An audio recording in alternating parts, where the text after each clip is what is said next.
Epione pain management and regenerative centre. ఇక మీ నొప్పులు శాశ్వతం కావు. ఏదో విధంగా జనాలు బొమ్మ పెట్టాలి, డైవర్ట్ చేయాలి. దీనికి నాకు ఏ ఒక్క సంబంధం లేదు. దీని మీద ఆల్రెడీ కలెక్టర్కి ఆర్ఓ గారికి ఇవ్వడానికి వచ్చాను. కానీ ఈరోజు ఈఎంసీ మీటింగ్ అన్న వల్ల నేను లేట్ అయిపోయింది. అందుకే నేను లేట్గా మీతో మాట్లాడాను. కానీ ఈరోజు రావడం అయితే మాత్రం ఆ కంప్లైంట్ ఇవ్వడానికి వచ్చాను. కానీ ఎలక్షన్ డ్యూటీలో కూడా ఏదో మాకు చెప్పడం జరిగింది. దాని మీద మాకు చెప్పడం జరిగింది. కలెక్టర్ గారు కూడా ఎస్పీ గారు కూడా కలుస్తాను మధ్యాహ్నం. ఎందుకంటే దీనికి నాకు ఏ ఒక్క సంబంధం లేదు. ఇవాళ మొన్న చెప్పాను, మా మధ్య ఉండేది పొలిటికల్గా మాకు ఉండేది, మా పాలసీలు డిఫరెంటు. నేను మోడల్లో కూడా పోటీ చేయడం కూడా ఈ ప్రాంత అభివృద్ధి వరకు క్షణాల్లో చేశాను తప్ప టికెట్ ఎవరికో ఇచ్చాను టికెట్ గురించి నాకు తెలీదు. ఇవాళ జగన్మోహన్ రెడ్డి ఇచ్చారని రాలేదు. ఎప్పుడో నిర్ణయించుకోవాలి ఈ మోడల్ కోటని సుందరంగా తీర్చిదిద్దాలని చెప్పేసి రాణి గారిని చెప్పుకుంటాం. రాణి కోట మనం ఎప్పుడో విన్నాము. కానీ ఆ కోట అనేది ఇక్కడి నుంచి ఈడికాడి నుంచి కోటపాటి నుంచి మోడల్ వరకు విస్ఫురించే కోట నిర్మించాలని దాంతో దిగాను తప్ప దీనికి నాకు ఏ ఒక్క ఇంకో విషయం చెప్తున్నాను. దయచేసి మా ఫోటోలతో ఏదైనా మీకు వస్తే మాకు తెలియకంట మాకు సంబంధించకంట మీరు పేపర్లో వేయడం చాలా నేరం.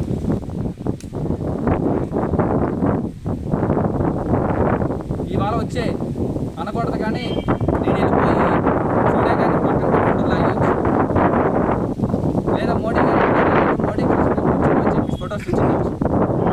ఇదంతా కూడా నాకు సంబంధం లేదు. నేను సాయంత్రం చూశాను. నేను సాయంత్రం పుట్టించారు ఎవరో అయితే పుట్టినంటే ఇమ్మీడియట్గా నేను మాట్లాడితే ఆర్ఓ గారికి మార్నింగ్ ఇద్దాము. ఇది చాలా తప్పు. దయచేసి నన్ను ఎదుర్కోవాలనుకుంటే ధైర్యంగా రండి. ఈ ప్రాంతానికి ఇది చేస్తానని చెప్పండి. ఇదో నాకు అవగాహన ఉంది. నేను చెప్తున్నాను కదా, నేను పథకాలతో రావాలని చెప్పి మొన్న చెప్పాను.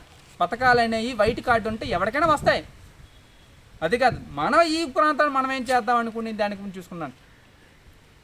అంటే ముందుగా బ్యాలెట్ పేపర్ ఓటింగ్ కాబట్టి అన్నదమ్ములు అడగడానికి వచ్చాను. మన మేనిఫెస్టో, మన మోడల్ మేనిఫెస్టో 6వ తారీఖున మీ ముందుకు రాబోతుంది. 4 మండలాలకు ఏ విధంగా చేసుకుంటాం. మనకున్న వరణాలు ఏంటి? నిన్న సాయంత్రం ఎవరో కానీ దాని ఏమంటారు, చీకటి రాజకీయాల్లో చీకటి ముడుపులు అంటారు కదా, ఏమంటారు చీకటిలో దద్దలు అంటారు కదా మీ భాషలో. అలా చీకట్లో ఎవరో కానీ ఏదైతే ఈ ఎలక్షన్లో ఇద్దరం పోటీ చేయడం, అటు మా నాన్నగారు ఎంపీకి వెళ్ళడం, నేను ఆ పార్టీ వైసీపీ పార్టీని బయటకు వచ్చి ఇండిపెండెంట్గా ఎమ్మెల్యే చేయడం, ఈ రెండిని కూడా ఆసరా చేసుకొని మా ఇద్దరి మధ్య నేను ఏదో నా తండ్రిని అన్నట్టు ఈ విధంగా పోస్టర్లు పెట్టి సోషల్ మీడియాలో వైరల్ చేయడం చాలా బాధాకరం. మా మధ్య ఉండేది పొలిటికల్ ఈక్వేషన్స్ కాదు, మా మధ్య ఆలోచన, నా ఆలోచన వేరు, అతని ఆలోచన వేరు. ఆ పరంగానే ఈ రాజకీయం తప్ప వ్యక్తిగత విధంగా ఏ రోజు కూడా మేము మాట్లాడుకోలేదు. అవి లేవు. ఇంకో విషయం ఏంటంటే ఇది మీది మేము వేసింది కాదు. నా వెబ్సైట్ కానీ లేదా మా ఫేస్బుక్లో నా అకౌంట్ పేరు వచ్చింది కాదు. ఎవరో పుట్టిస్తాడికి అదేదో వైరల్ చేస్తే దీని మీద యాక్షన్ తీసుకోమని కూడా ఆర్ఓ గారికి, కలెక్టర్ గారికి, ఎస్పీ గారు కూడా ఇస్తున్నాను. ఎందుకంటే క్రైమ్ ఇది. ఇంకో విధంగా చెప్తున్నాను పత్రిక విలేకరులకు, దయచేసి క్యాండిడేట్ల మీద ఏవైనా పోస్టర్లు పెట్టి మీకు ఎదురుకు వస్తే మాకు దయచేసి నా గురించి అని కాదు, ఏ క్యాండిడేట్ ఫోటో వస్తే ఆ క్యాండిడేట్ అడిగి మీరు వేసుకోండి. అది మీరు వేస్తారా కాదని. అంతేకాని దొరికిందని చెప్పి పట్ట వేసిస్తే అది మీకే మచ్చ. ఇవాళ ఈనాడు పేపర్ మీద కూడా నేను ఇవ్వాల్సి వస్తుంది. ఇది ఈనాడు పేపర్ వేశారు. దీనికి నాకు సంబంధం లేదు అసలు. దీని మీద యాక్షన్ తీసుకుని నేనే కంప్లైంట్ ఇస్తున్నాను. దీని నమ్మద్దు.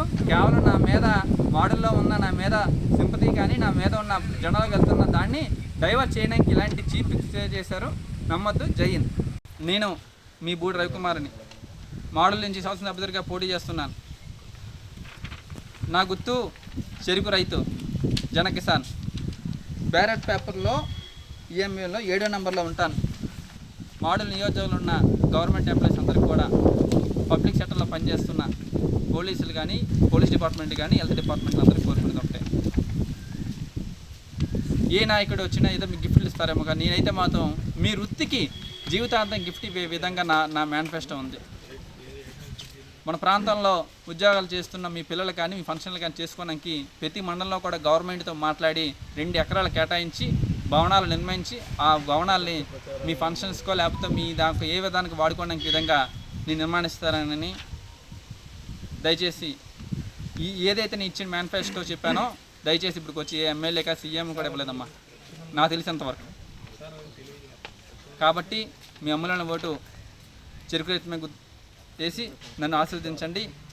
ప్రతి మండలంలో కూడా మీ వృత్తికి, మనం చేసే వృత్తికి జీవితాంతంగా తరతరాలుగా గుర్తించే విధంగా భవనాలు నిర్మించి సేవ చేసుకుంటామని. నమస్తే అండి. ఇది వ్యాపారం గురించి కాదు, ఓటు గురించి. ఎన్నికల్లో ఓటు వేయడం మన హక్కు మాత్రమే కాదు, కర్తవ్యం. ఎంతో మంది మహా నేతలు శ్రమించి ప్రాణత్యాగం చేసి ఈ అవకాశాన్ని మనకిప్పించారు. అందరూ ఓటు వేద్దాం. ఎందుకంటే ఓటు హక్కు ఊరికే రాదు. నా ఓటు ఎవరికో తెలుసా? అది సీక్రెట్ అండి.